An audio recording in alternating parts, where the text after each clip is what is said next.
Seigneur, je te remercie. Je te remercie parce que je ne suis pas comme les autres.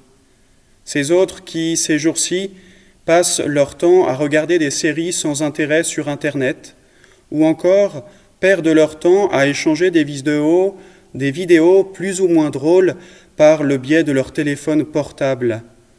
Moi, Seigneur, si je fréquente Internet en ce moment, c'est simplement pour consulter la chaîne YouTube de ma paroisse. Seigneur, moi, je profite de ce temps pour te prier 2 fois plus.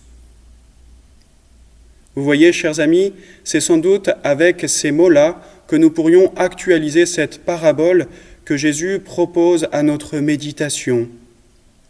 Rappelez-vous cette parabole de Jésus où il nous présente le pharisien priant ainsi « Mon Dieu, je te rends grâce parce que je ne suis pas comme les autres. Ils sont voleurs, injustes, adultères. Moi je jeûne 2 fois par semaine et je verse le 10e de tout ce que je gagne. » Vous comprenez bien évidemment que le Seigneur n'est pas en train, là, de poser un regard de mépris sur la pratique du jeûne et de l'aumône. Vous savez que ce jeûne et cette aumône, ce sont des pratiques que le Seigneur Jésus lui-même a encouragées. Et c'est pour ça qu'à sa suite, l'Église nous les recommande pendant ce temps du carême. De même, voyez-vous, Jésus n'est pas indifférent à tous vos efforts.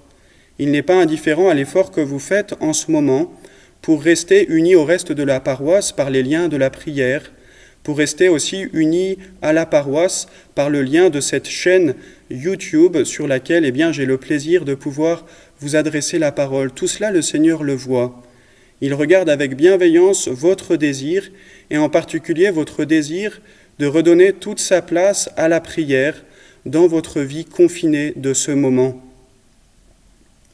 Mais ce contre quoi le Seigneur nous met en garde, c'est d'imaginer que nous pourrions devenir des justes uniquement par nos propres forces. Pensez qu'on peut devenir saint grâce à nos efforts.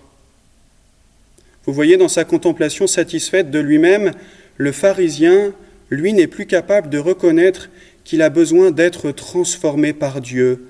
Sans doute qu'il se croit déjà arrivé. Le publicain, lui, de son côté, ne prétend rien mériter. Il ne se regarde pas, il ne se compare pas aux autres. Il se met simplement en vérité sous le regard de Dieu en disant cette prière toute simple et que nous pouvons dire à notre tour « Mon Dieu, prends pitié du pécheur que je suis ». Seigneur, aujourd'hui, nous vous adressons tous ensemble à cette prière. Seigneur, gardez-nous de tomber dans l'orgueil. Délivrez-nous de l'esprit de comparaison. Que nos efforts de carême soient simplement pour nous l'occasion d'exprimer notre désir d'être renouvelés par vous au jour de Pâques. Seigneur Jésus, nous croyons que vous êtes le seul à pouvoir nous sauver. Amen.